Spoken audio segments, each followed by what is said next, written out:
부활성야 전례 거행의 역사. 예수님께서 부활하시지 않으셨다면 우리 인간의 구원도 영원한 생명에 대한 믿음도 없었을 것입니다.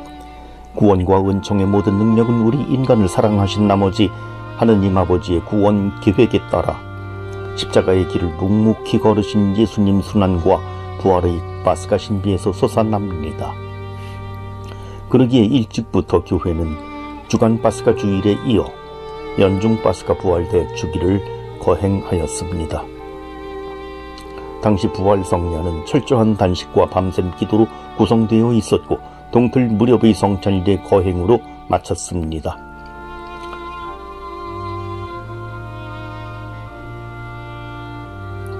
연중 파스가의 기념 날짜를 유다인과 같은 날 니산달 14일로 할 것이냐 아니면 그리스도교의 참신성을 근거로 주일로 할 것이냐라는 논쟁이 소아시아 교회와 로마 교회 사이에 있었습니다. 로마 교회 교황 빅토르의 노력과 니케아 공의회의 결정으로 연중 파스카의 기념일은 니산달 14일 이후 주일로 지내게 되었습니다. 이어 로마 교회는 부활 성야에 여러 요소를 도입하게 되는데 그것은 세례성사와 등불을 켜는 예식 4세기, 부활 찬송과 세불 축복 7세기, 빛의 행렬 12세기, 부활초의 향동이를 꽂음 13세기 등입니다. 7세기 이후 부활 성야는 점점 쇠퇴합니다. 엄격한 단식이 힘들기도 했을 것이고 세례자의 감소로 성야 미사 시간이 점점 앞당겨졌기 때문일 것입니다. 따라서 부활 성야 예식은 밤샘 기도 후 동틀 무렵에 미사를 거행하던 것에서 오후 2시경에 빛의 예식을 시작하여 샛별이 뜨는 초저녁에 미사를 거행하는 것으로 쇠퇴하였습니다. 오래지 않아선 정오에 세불을 축복하고 쏟아지는 봄 햇볕 속에서 복된 밤의 부활 찬송을 노래함으로써 부활 성야의 신비, 나아가 부활의 신비에 대한 모든 상징이 퇴색하게 되었습니다. 특히 1566년 비오 5세 교황이 오후에 드리는 미사를 금지함으로써 부활 성야를 오전에 거행하게 되었고, 더 나아가 우르바노 8세 교황은 1642년에 의무주길에서 부활 성야를 삭제하기도 했습니다.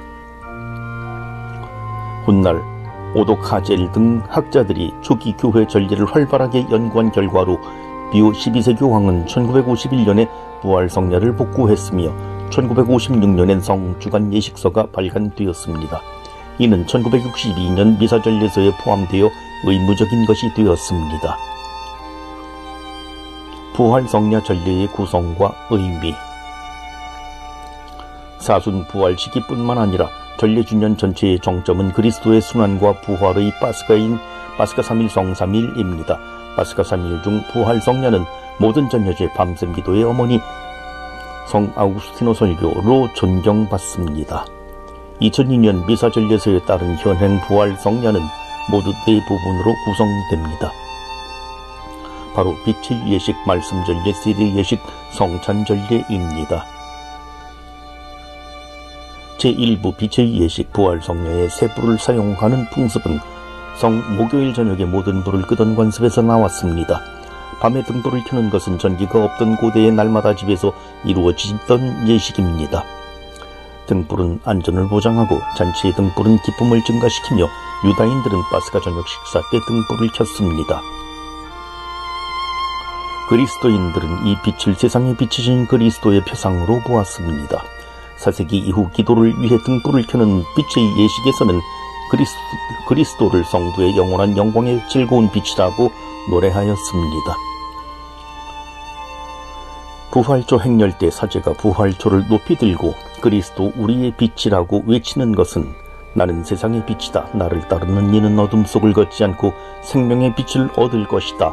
하신 예수님의 말씀을 떠오르게 합니다.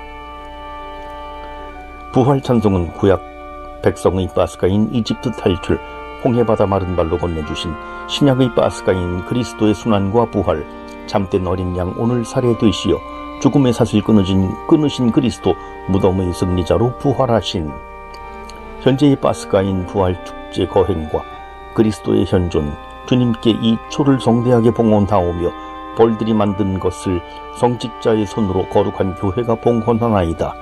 그리스도의 재림을 기다린 무덤에서 부활하신 그리스도, 인류를 밝게 비추시는 샛별 등 부활 성야의 다양한 신학적 의미를 통합해 오늘 이 밤이라는 말로 잘 표현하고 있습니다. 제2부 말씀 전례, 모든 전야 밤샘 기도의 으뜸인 부활 성야에는 구약의 7, 신약의 2 독서, 서관과 복음을 봉독합니다. 먼저 구약의 4개의 독서 주제는 제1독서 창조, 제2독서 아브라함의 제사, 제3독서 홍해를 건냄, 제4독서 이사야의 새 예루살렘에 대한 예언으로 이어져 신약의 바스가를 향해 펼쳐지는 구원 역사를 밝혀줍니다. 이어지는 구약의 3개 독서는 세례성사와 관련한 것입니다.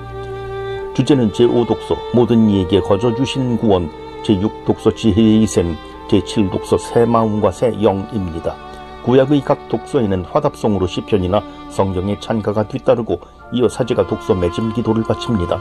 사세기경부터 독서와 시편 또는 찬가와 기도로 밤샘 기도가 구성되었습니다. 제7독서가 끝나고 대영광송을 분기점으로 독서는 구약의 그리스도에 대한 예고에서 신약의 그리스도의 행적으로 넘어갑니다. 동방교회가 날마다 아침 기도 때 부르는 대영광송은 뛰어난 파스카 노래로 서방교회에서는 오랫동안 부활 성야 때만 이 노래를 불렀습니다. 대영광송을 노래하는 동안 부활초에서 불을 붙여 제대초를 켠 다음 본기도를 바치는데, 전야 밤샘 기도에서 동틀 무렵 미사로 넘어가던 옛 전례의 흔적을 여기서 살펴볼 수 있습니다. 이어지는 서가는 우리가 세례를 통하여 그리스도와 함께 죽고 그리스도와 함께 부활한다고 전하며 할렐루야를 노래한 뒤 복음에서는 빈 무덤에서 전사가 전한 그분께서는 죽은 이들 가운데서 되살아나셨다는 소식을 듣습니다. 제3부 세례 예식, 콘스탄티누스 황제가 종교 자유를 선포한 뒤 수많은 개종자를 위하여 단계적 세례 예식이 마련되었습니다. 부활 성야는 길게는 몇 년씩 걸린 예비신자 기간이 종료되는 날로서 1년 중에 세례가 베풀어지는 가장 위대한 밤이 되었습니다. 그래서 교회가 지금도 부활 성야의 세례 성사를 거행하기를 강력하게 권하는 것입니다. 사제가 바치는 세례수 축복 기도는 태초의 물, 홍수, 홍해를 건넌 예수님의 세례, 십자가에 달리신 예수님의 옆구리에서 나온 물, 부활하신 예수님의 세례를 베풀라는 명령을 상기시켜 줍니다.